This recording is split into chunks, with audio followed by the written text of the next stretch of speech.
Welcome to Sleeping with Sarah. I'm Sarah Albritton, and I'm here with my guest, Omid Singh. Hi, Sarah. That was a long pause between saying my name because I'm sure you don't know how to pronounce it. What? Yeah. Did I get it right? You got it absolutely right. Okay. That's 100% I correct. just wanted to be. I wanted to be exact about it. I didn't want to get it wrong because I know that sucks. It does suck, but I'm so used to it at this point. Like, you go to a Starbucks, you give a name, it's always wrong, and you go to a comedy show, they say it wrong. That's what I think is awful. Like that's a crappy thing to do as a host, to like bring somebody up with the wrong name, and they get like my last name Albritton. It's not too hard to figure out, but they get it wrong too sometimes. Because everybody's in their heads. Everybody's just thinking about their act, or they're thinking about themselves, and then the last thing they worry about is remembering the next comic's name. Yeah. And that's where the mess ups come from. Well, they got to remember so much. It's like, you got to remember the things to plug. You got to remember the dick jokes. You got to remember the pussy jokes. You got to remember... We can be dirty on this, right? Yeah. You got to remember... That's as far as I'm going. You got to remember whatever those fuckers in the front row said. Yeah. That somebody was doing crowd work before. The next comic, don't worry about that person. They don't matter. Oh. Whenever I host, I always try to make sure to get the names right. Yeah. Because, that's hard. But I think you have to learn a way to say your name so that people get it right. Yeah. You know? I haven't figured that one out yet. See, mine is like all Britain, so I say all British, like all Britain. So that's like my All go-to. Britain. Yeah. And then people have different. I think that's where you get the successful pronunciation if you have something similar. Because I feel like people hit you with the all Brighton, right? Yeah. And then how do you feel when you get an all Brighton? I'm like, I usually say, hey, it's Sarah Albritton, I use just I correct it, but in a polite way. It's not like I'm not like, it's all Britain. I'm just like, hey, it's all Britain. I think I'm going to start hitting people. Just so they really get it. Yeah. How'd you sleep last night? How did I sleep last night? Pretty well. I slept pretty well. Actually, my girlfriend is sick, so we there was no cuddling. Like, she was definitely on one side of the bed, and I didn't want to sleep on the couch, so we just kept as much space as we could apart from each other, and slept pretty good. Oh, that's she good. coughed a little bit here and there, but she's okay now. That's good. I mean, that's sweet that you still want to be nearby, but not like. Yeah. I mean, the bed is way more comfortable than the couch, too, and I wasn't going to tell her to go sleep on the couch when she's sick. So, well, that's good of you. Yeah, I'm a good boyfriend. Are you usually a cuddler? For the first 10 minutes in bed, obviously, you get your cuddles in. Yeah. And then as soon as it gets uncomfortable, then there's an agreement that it's time to detach and sleep on your sides and go to bed. You don't need to cuddle all night long. That's first week of dating somebody, or maybe vacation. Vacation cuddling doesn't count as regular cuddling. Vacation cuddling. Vacation cuddling, yeah, I can cuddle for almost the whole night, probably on vacation, just because you're in a foreign land. Maybe you're in Mallorca. Maybe you're in Spain. Ooh. Maybe you're in Oklahoma. And you just hug somebody, and because you're afraid, what if this is the last night? What if somebody breaks in to the resort and takes over? And see, that went dark. That went scary. I was joking mostly, but yeah, you just like to cuddle when on vacation. Just there's usually less to worry about. You're not working in the morning, so it doesn't matter if you sleep really well or not. You just trying to be relaxed. I used to not be a cuddler, but I have been turned into a cuddler. Wow. What changed? A pandemic, I think. Wow. Pandemic took me both commitment phobia and not a big cuddler, turned me into a cuddler. Look at you. It just growth. You can do it. It exists. I believe in that, yeah. Yeah. So, you had a pretty popular thing happen recently, yesterday. Yeah. Yeah. Pretty exciting. Yeah, you had a TikTok. Did that story really happen then? It did, yeah. Yeah. And you decided just to fuck with the person? Yeah, it happened. This lady was yelling at me at a Target, and I decided to hit her with some sign language. And that's the story. Yeah. And then you add the other parts to it to make it more comedy palatable. Exactly. But so yeah. Are you fluent in sign language? No, a girl spilt a drink on me the night before, and to be cute, she said, "I'm sorry." And I was like, oh, that's interesting. Okay. And then I remembered it, and then I got to use it the next day. That's perfect. I love that. Yeah. My mom knew sign language because she used to babysit someone who was deaf growing up. So she was fluent in sign language.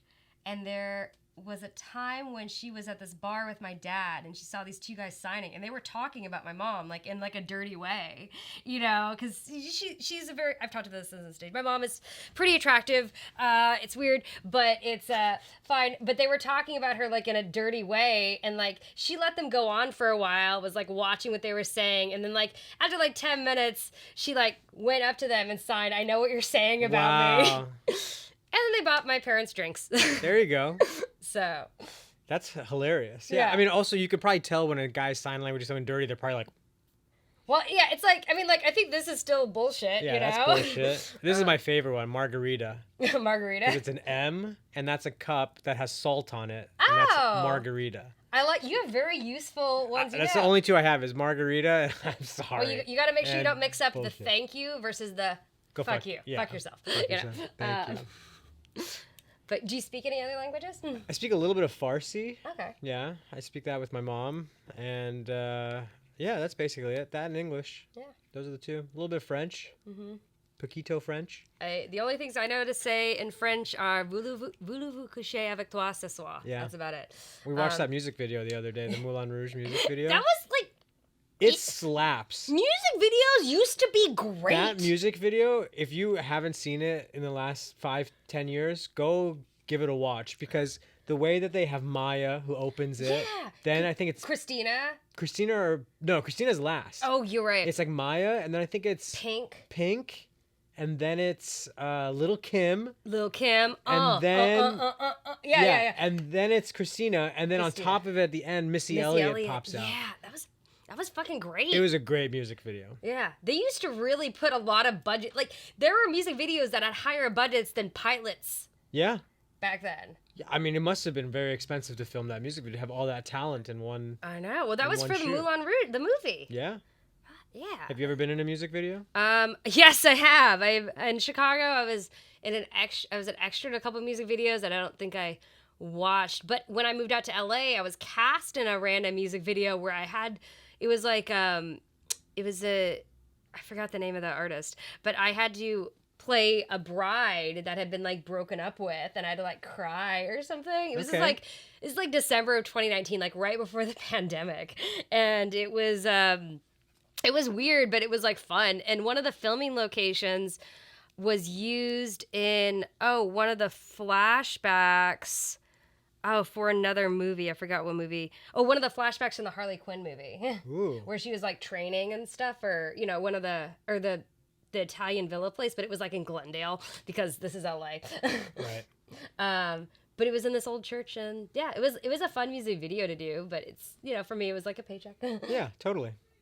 But it was an excuse. I wore a wedding dress, and there was another bride too, so we were both crying brides that were gotten broken up with by these twins that were like TikTok stars. This sounds awesome. Yeah, I want to see this music video. I will look it up. I'll put a link somewhere. Bottom of this video, yeah, there'll be a link to this music video. Have you ever been in a music video? I was in one recently. This guy, have you ever heard of Niall Horan? No. He's one of the guys from One Direction. Oh, gotcha. Yes, that makes sense. And he's like a judge right now on The Voice. I randomly got an email from not my commercial agent, from like my acting agent. They're like, hey, you've been booked for this thing. I was like, without even auditioning, they're like, yeah, you're just booked. They want you. And I was like, did that feel awesome? It did. Were you I just was like, wait, they just want me? They're like, they what? just want me. I was like, okay, fine. And then I go there, and it wasn't as glamorous as that. They're like, you're an extra. And I was like, oh, that's why you're not auditioning people. Ow. You're just an extra.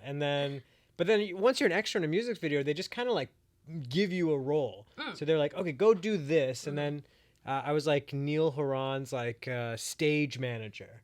So they gave me like a headset, and then I had to like come up to him with a clipboard and be like, okay, the show's sold out, congratulations. And he like patted me on the back, and then like I walk away. It was a really great experience. I mean, any type of acting gig is a fun gig. Yeah. Especially as a comic, where you're like, I don't have to rely on my words. I get to rely on somebody else's and just kind of be myself. Be myself, or be this character. It's amazing. Yeah. It's really fun. It is fun. It's been a bit since I've done as many acting things. Well, obviously nothing's been filming lately, except for commercials and music videos. Those are basically the only two things filming all summer, which has been crazy. Yeah. But hopefully all that will come to an end soon. I think it will, right? It's about to wrap up. Yeah. They're meeting like multiple times a week. They want this stuff to get done. I think it'll be like Halloween. You know, the first time they wanted to do it before Yom Kippur, and I think they did it the night before Yom Kippur, and now they're like, oh, let's pick the next closest holiday, Halloween. There we go. Same thing, right? Yom Kippur, Halloween. Yeah, same thing. Same celebrations. Well, yeah.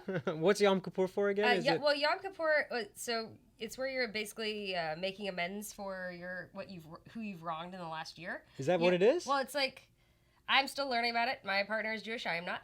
But Rosh Hashanah is the new year, and between Rosh Hashanah and Yom Kippur, you basically have 10 days, and you're supposed to reevaluate the things that you have, like people you have wronged in the last year. And then that's the time where you can make amends to people. And Yom Kippur is basically where I went to the night before Yom Kippur, so I'm not sure exactly what the full Yom Kippur service is, but the one service you go to is that you're basically there's a thing that you can chant, and then they people pound their chest, and they basically count out any sin that anybody could possibly do, and they say it out loud. So it's like kind of, you know, like my partner's mother says it makes her feel better because, you know, at least you didn't murder anybody this year, right? Right. But it's I think it's a time where you kind of reflect and you kind of make amends for the shitty things you did in the past year. That's really nice. Which, yeah, I really like that about, You know, I'm learning more about Judaism, and I've always liked that once I learned about that. I was like, this is a really cool thing that I think anyone could, like, review your year and be like, okay, yeah, I wasn't the best to this person. I should make an apology. And you do the thing. That's the point. You're supposed to act it. You're supposed to make the hard phone calls. You're supposed to do the thing. Otherwise, by the time Yom Kippur rolls around, if you haven't done that, then you can never get amends for the things that you did wrong. Oh, no way. You can't, like, skip a year? You can't be like, I made this mistake in 2012 and then in 2014 get...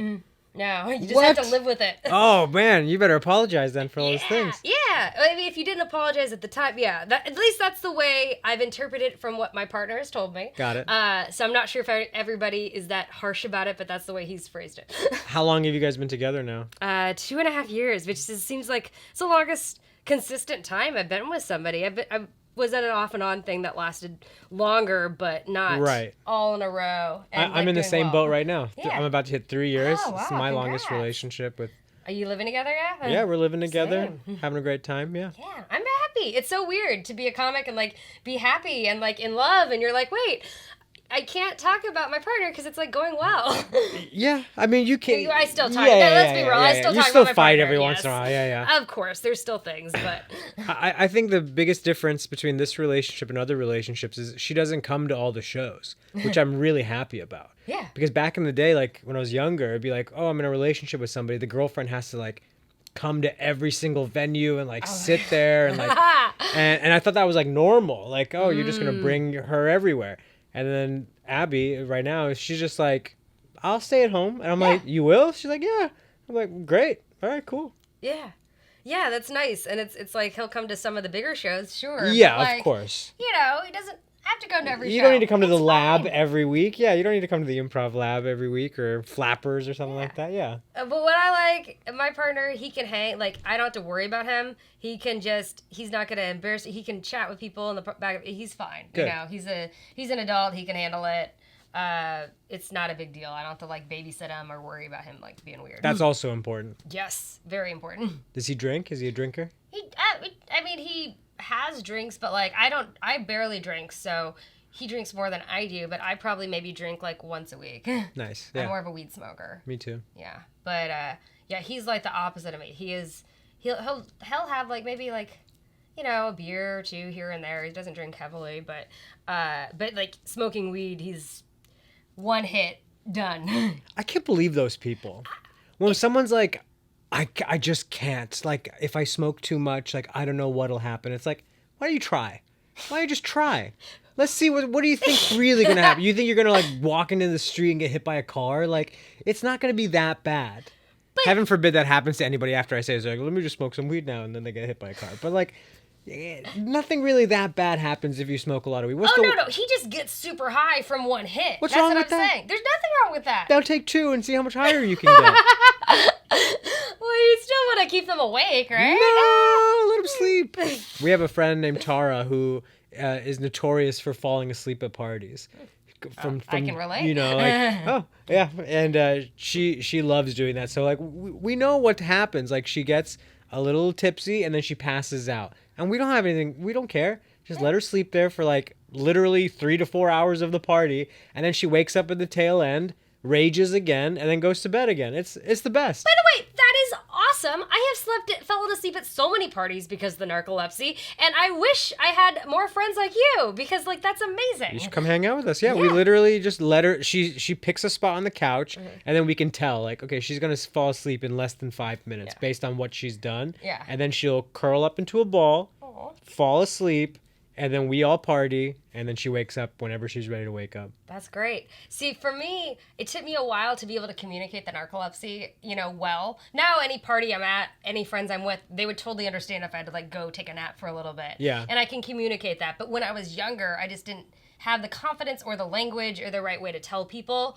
But that is so awesome. That makes me... Does your narcolepsy, is it like one of those things where instantly you're gonna fall asleep, or is it like and you have a certain time frame before you pass out? There are a couple different kinds, a couple different things that'll happen. So yes, you can have excessive daytime sleepiness where you're very tired and sometimes I might just need like a 20-minute cat nap or something like that. And that's usually like if I'm doing an all-day thing, like if I go to Disneyland, I know the best places because I have a friend that gets to send sometimes for free. So it's like I know the best places on either side of the park to take a nap in. Pirates of the Caribbean? No, I have napped there. Yes. I feel like that's an easy one. But also at the It's a Small World. No, at the Turtle Talk thing on the California Adventure side, they have little couches and you can like take a little nap. I just had to have somebody watch me so nobody like robs me. Yeah. And then the Tiki Lounge. Yeah. Mm-hmm. Those are the nap spots in Disneyland. Good to know. But yeah, it's so there's that where you can fall asleep, where you start to get tired just through the day and you need a little nap. And then there is something called a cataplexy where it's like if I have a heightened emotion or somebody really surprises me or I laugh really hard, I can literally collapse physically. And what? Yeah. If you laugh hard enough, you can collapse and fall asleep? Yes. That's hilarious. Yes. That's yes. So as a comedian, for you to be a comic and also be able to pass out if somebody is too funny. Yeah. And how many times has that happened? Actually, at a comedy show, only like once or twice. But that's also because I do some like emotional Jedi mind trick. Like I do like a reverse acting exercise where it's just to like unpeel the onion and make yourself vulnerable. I kind of like add layers and I do some things like that. And I, try to do some other things to prevent that. But it's usually something that really surprises. It's more of a surprise or if I'm shocked or scared. The other day I was leaving my apartment and my partner was with me, but like I was opening the door. I came out last. I was locking the door and he was next to me instead of like behind me. And like he surprised me and I had a cataplexy right there and he was able to catch me. That's so weird in a cool way. No. I mean, I kind of wonder if maybe it was like a thing for evolutionary, like, fight or flight type of situation. Yeah, like with a is it brown bear you're supposed to play dead? Or black bear? Brown bear, yeah. Black bears are nice. So the brown, like if it's like a brown bear, I was like, oh my God, I'm shocked. And then I like collapse to the ground and it's like I'm dead and maybe the brown bear just leaves me alone. Yeah. Maybe it's something like that. But it always happens at like heightened emotions, super like, and I'm really glad because I have some specific triggers that I talk about this in my show. This is why I don't do puns. Like, I love wordplay. I'm a word nerd. I do crossword puzzles every morning to wake up. But the times that I have done puns are usually the times that I've had cataplexies. And I don't want to have a cataplexy on stage. Because they're just so funny? No, because they're nerdy. It's like that. It's a very specific feeling. Okay, you know that feeling you get when you say something out loud, but it's kind of nerdy, so you hold back your laughter because you're not supposed to laugh at your own thing? 100%. That specific feeling is a trigger for me for cataplexy. Wow. So like basically playing deadpan is not playing deadpan, but like knowing that something's funny, but pretending like it's not funny, right? Not pretending it's not funny, but like not reacting that it's funny. But it's like the example I give is my brother and his girlfriend at the time, we were in Chicago. I was meeting her for the first time. And we're walking down Belmont Avenue, a very popular street in Chicago. And she was talking about how she was going to have a mustache party and have a stash of stashes. And I was like, oh, are you going to serve pistachios? And then down I went. And my brother... I love that you're your own mic drop. Yeah. Instead of dropping a mic, Sarah just drops herself. But my brother, he catches me because he's seen me do this lots of times, and he's laughing. He is laughing. His girlfriend is not laughing. She's scared. Yeah, she's like, oh my God, I went to Chicago with a psychopath. Yeah. Here, his sister fell asleep. Or, no, she didn't know I fell asleep, but his sister fainted in the street, and he's laughing about it. Laughing. No. And then... it's just she didn't get the memo about the narcolepsy. But now is it falling asleep or is it fainting? Is it somewhere in the middle or is it? It's technically a sudden loss of muscle control to the body. Sudden loss of muscle control to the body. Yeah, and it's very unique to narcoleptics. So cataplexy only really happens is a specific type of narcolepsy. I have type 1 narcolepsy, which only about 40% of narcoleptics have. So do you see anything when you pass out? Do you? No, but I can hear everything going on around me. Oh my gosh. Is it in real time or is it slowed down? No, in real time. I know it's going to happen and I can't stop it, but people that have seen me do it before can catch me. And some people have smaller ones. Some people, they just have it in their face or it's a partial one. Mine almost always happens standing up. And I almost always have a full body one. So if somebody doesn't catch me, I'd collapse to the ground. Kind of like a marionette puppet if you cut the strings. Yeah. Wow. Mm-hmm. I've fainted before. Mm-hmm. Have you ever, fainting is a scary thing. Yeah. I was kind of dehydrated and at a concert, at a Ryan Adams concert, and at the Wiltern. Yeah. And I had taken a little bit of mushrooms during the day, and I tripped, and I had a beautiful trip. And then I went to the concert, and we're all standing around, and Tig Notaro had just performed, and she walked off stage, and then Ryan Adams starts playing, and it's the first song, and I pulled out a joint, and I lit it, and I took one hit, and then all of a sudden, I just, boom, hit the ground. And then my... back? Back. Okay, I just fell to the ground. And then all of a sudden, I could see planets in my brain. I was in space. My eyes were closed. I could see Saturn, Uranus, Neptune, and a bunch of stars. And it was so quiet. There was a ringing, whoa, whoa, whoa, whoa sound. And then I opened my eyes and I felt like I was floating. I couldn't feel the ground at all. I felt like I was off the ground, but I was looking up, and there was 10 faces, people from the concert, that were just looking at me. And then my buddy Robbie helps me up, and I look at him and I'm like, man, that was a great 10-minute nap. And then Robbie goes, dude, you passed out 2 seconds ago. Yeah. And I was like, what? He's like, that was literally 2 seconds. Mm-hmm. And I was like, no, that was 10 minutes. He's like, no, that was 2 seconds. I was like, okay. And then I was standing there for another 5 seconds. And then I turned to Robbie and I'm like, Robbie, I'm about to pass out again. And he just looks at me and goes, huh? And as soon as he says, huh, boom, I hit the ground again. Wow. And then again, I wake up and then they're like, get this guy out of here. Everybody was like, this guy, he can't be here. So they took me to the nurse at the Wiltern, and then the nurse took care of me, and I missed the entire set. But you got to go to space. Got to go to space. And then Ryan Adams, he got canceled anyways. But, but it happens. Yeah. I mean, I think that the planetary thing was more the mushrooms than the fainting. Probably. But I have been asleep. I can go to sleep for a couple minutes and have dreams that last for hours and be thrown off with time that way. So weird. Yeah, because I go straight to REM and stuff. So it's a weird thing. And the cataplexy only happens once a month now, but it used to happen 3 times a day. I think my record is 8. Damn. So you should be walking around with a helmet. No, but hey, they have very good medicine. Very good, very regulated medication that is very expensive, but it helps a lot. I'm glad to hear that. Yeah. But it has GHB in it.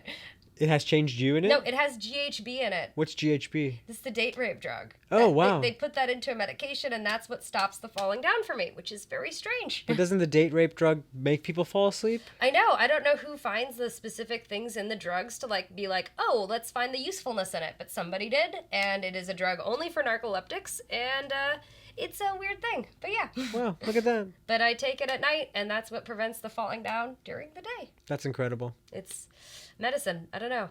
Or simulation, whatever. Yeah, everyone's been talking about simulation lately.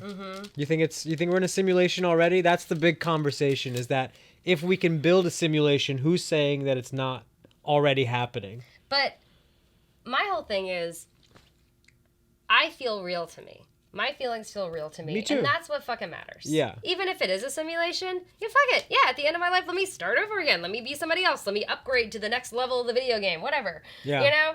Why not? Yeah. Like, I'm very open-minded in what I think could be possible, but, like, it feels real enough to me, so it's real. I agree. I think also if it was, you know, sorry, my mom's calling. Should I pick it up or no? What was I gonna say? Yeah, I don't believe it's a simulation yet, but I think it's gonna happen pretty soon.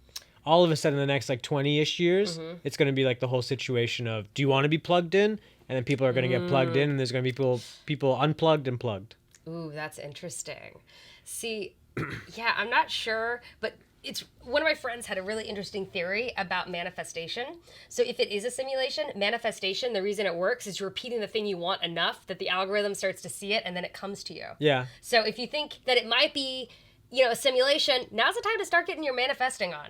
Right? Yeah. Because if you're like, oh, you know, I want a Netflix special or whatever, you can keep saying that out loud and then see if it comes to you. I believe in manifestation for sure. I was like, the other night, I really wanted a gig. I was like, oh, it's Thursday night. I have no gigs. Please let me have a gig. And I like looked on the internet. I was like, oh, maybe I'll go do an open mic. There's one like really far away.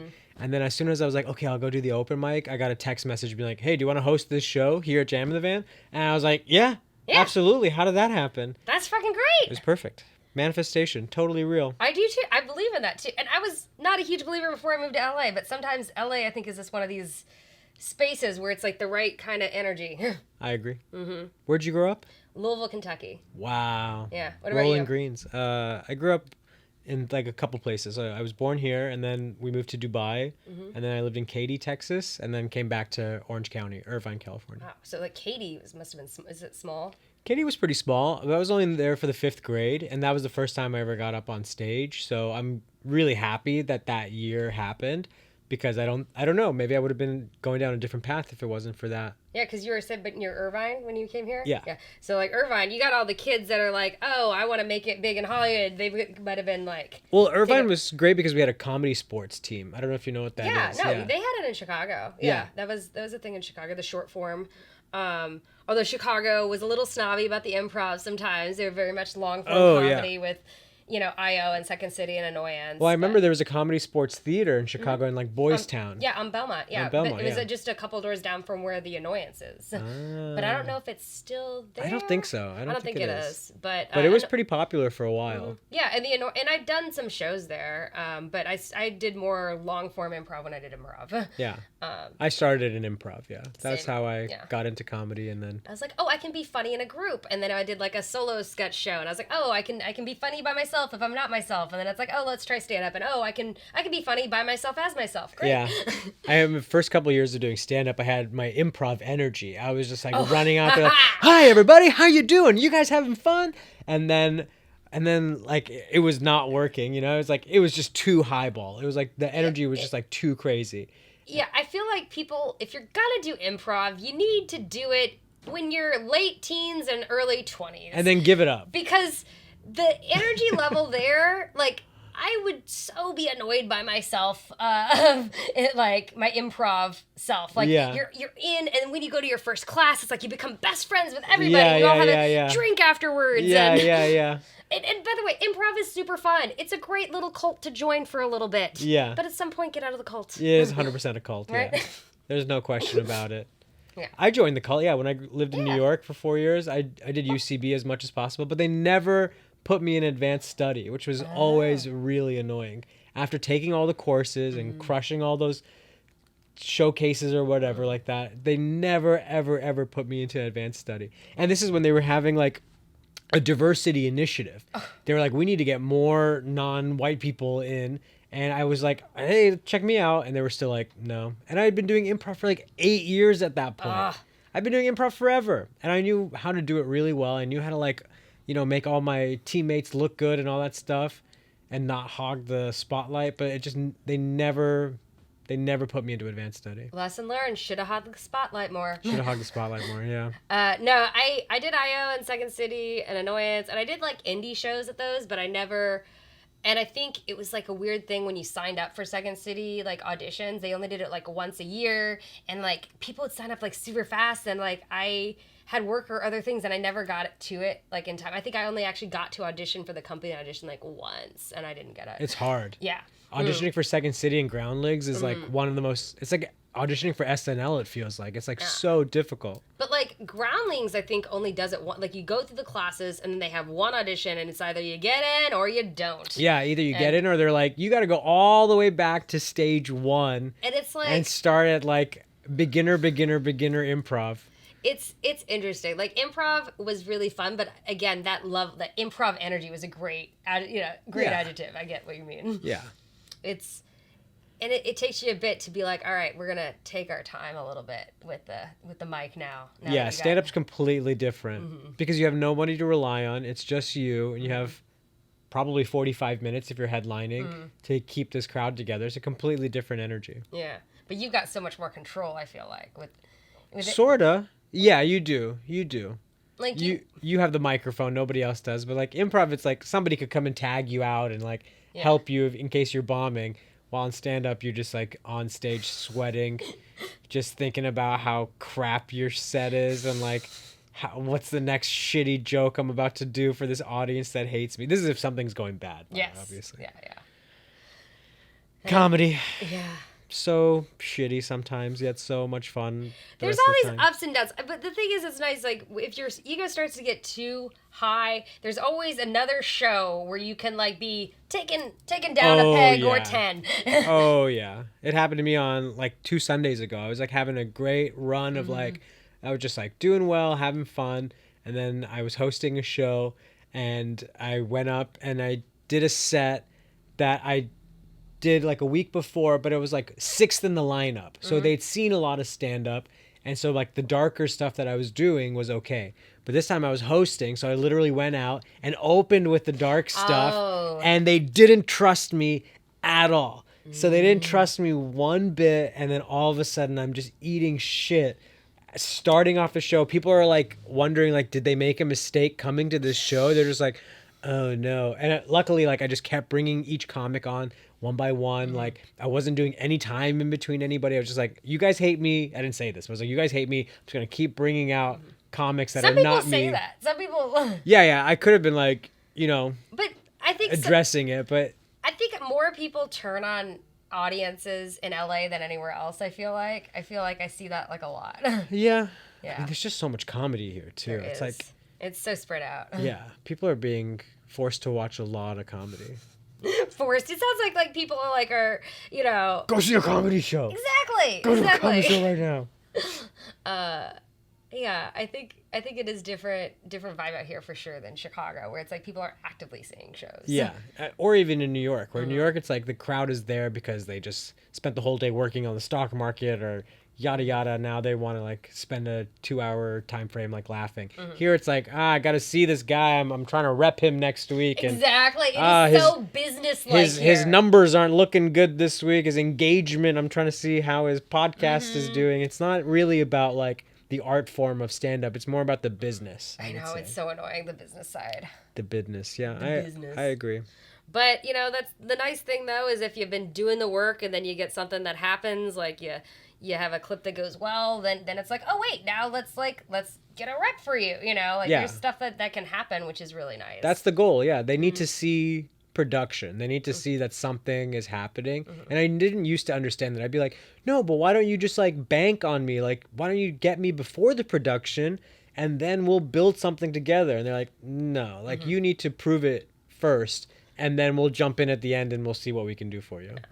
But I think that it's better to do it that way, where it's like you have, you're headlining, you've got all your material, you've got stuff you've been doing, versus there's some people that are TikTok stars that are then turning around and like trying to do comedy, which some do really well. Some come out of the pandemic and have done well because they actually take the time to write jokes or, build that. But some people, clearly, you're like, oh, you haven't performed in front of people, you know? So there's like a big difference. Huge difference, yeah. How many years have you been doing it now? It's 9.5. So like my 10-year will be in January. Congrats. So yes, I feel pretty good about it so far. I did the Edinburgh Fringe, did my, solo show there. What'd you think of the Fringe? It's good. It's a lot of work. A lot of fun.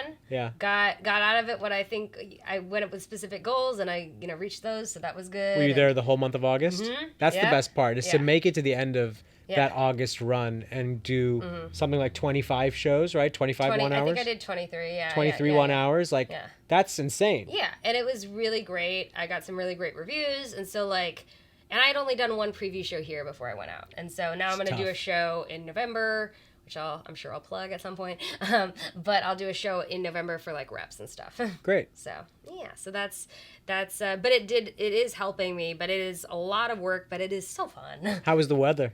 We got lucky. It only rained like a handful of days. It was nice. But it only gets to like 74. Yeah. It is like, it's the cold. perfect, it's cold? 74 is cold. Okay. What? All right, here's the thing. Guys seem to be like comfortable at like 70. I'm sorry, it is August. It is summer. Sarah wants to wear a sundress. Yeah, but you're in Scotland. You're not in Spain.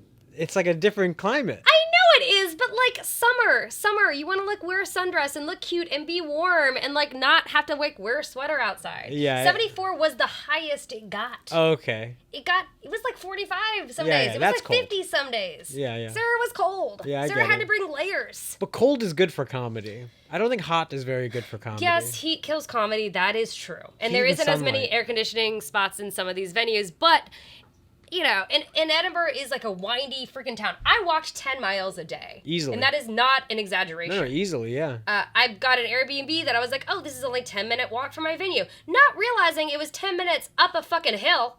Yeah. And I was like, oh, I hike a lot. I can handle this. It is different when it's concrete. Yeah, it's different muscles. Yeah. You work out those different muscles. So wait, where was your venue? My venue was right off the Mile. Is a place called The Space off the Mile. Cool. Yeah, it was, like I said, it's really fun to do. I really enjoyed it. Got to know some other comics.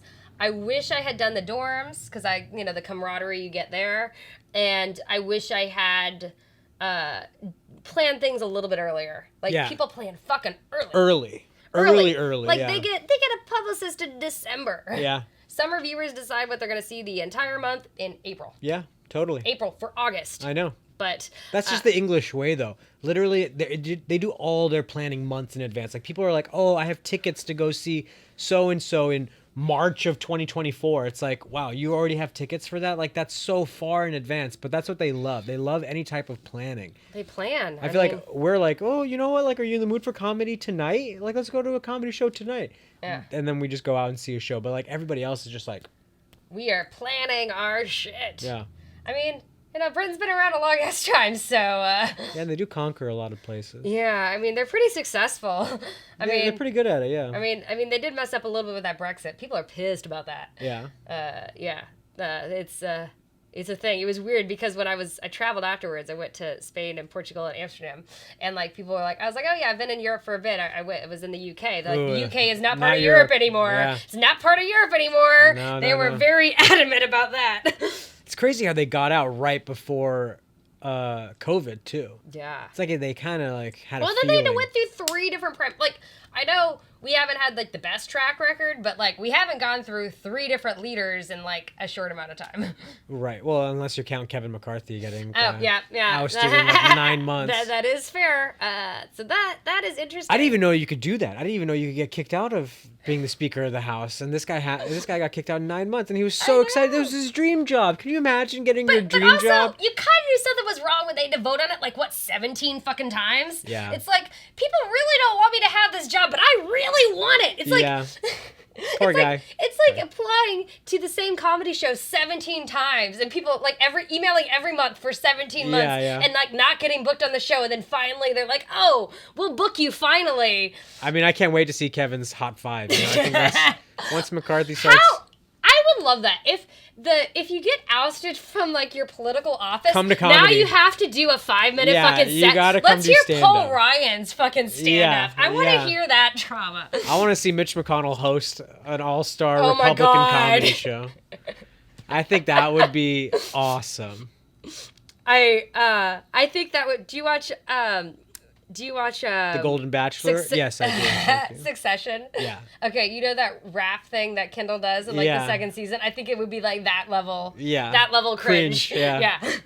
But I'd be totally there for it, the cringe. I think a Republican comedy show would actually get a lot of views. Yeah. If they decided, you know what, our best 6 candidates for president are each going to do 5 minutes. They're basically stand-up comedians when you think about it. Yeah.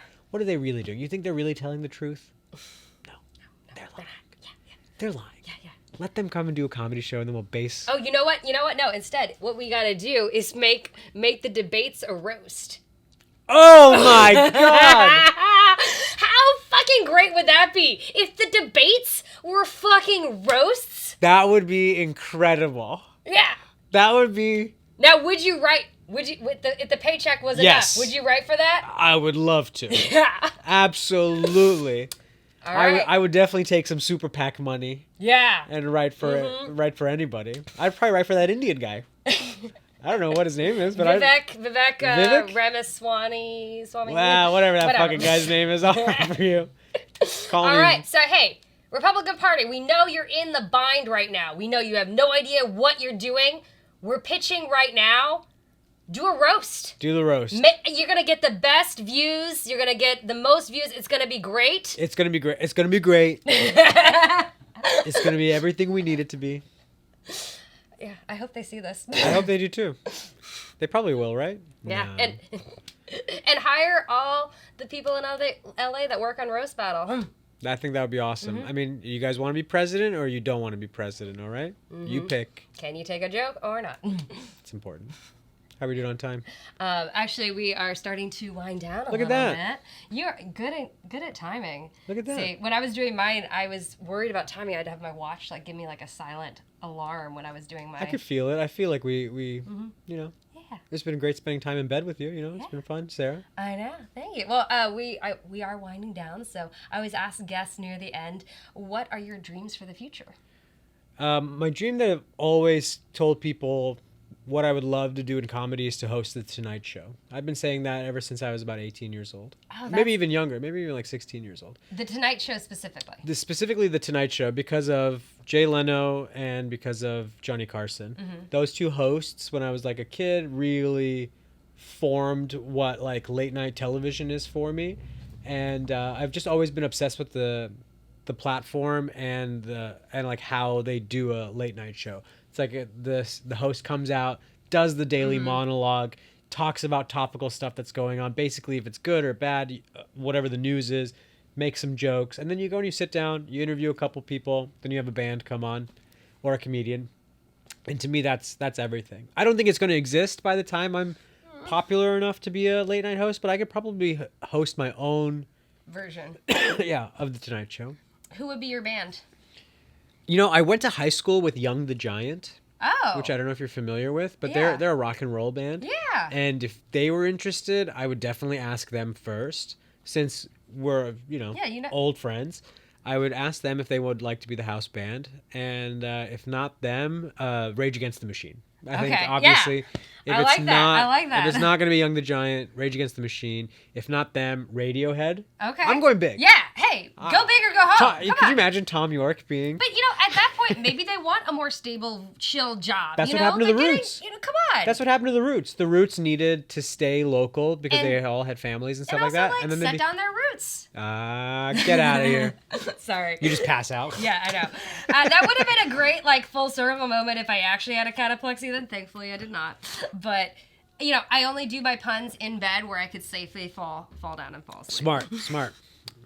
Now, when you're doing your Edinburgh show, were you on a bed? No, I didn't have the budget to have a full bed, Got it. but I was in pajamas. Got it. So pajamas and a projector. Some point I might like to do a show with a full bed, or even like a live comedy show where it's like, And you don't need to spend the whole time in the bed either. Like, Yeah. you could like spend some time in the bed and walk around, and then get back into the bed, Exactly. and then have like one of those lavalier mics, so that way you I'd don't like to like do that. holding something. Yeah, that'd be fun. What are some of your dreams? Can I ask you that? Oh yeah, thank you. I like that.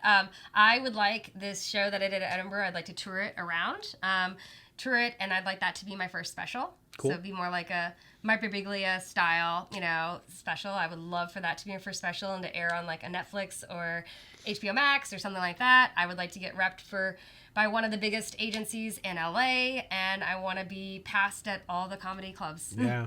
And I want to be able to be full-time comic and obviously have a TV show that I am starring and created. Good luck. I've got a lot of goals too. Those are good goals. Yeah, I'd like your goals too. Thanks. And, well, we always end by saying good night. So good night, everybody. Good night. Thanks for listening to Sleeping with Sarah, where I slept with Omid Singh. You can check out Omid on social media at Omid Singh on Instagram and TikTok. That's OMIDSINGH. Omid also has a special on YouTube now, so please check that out.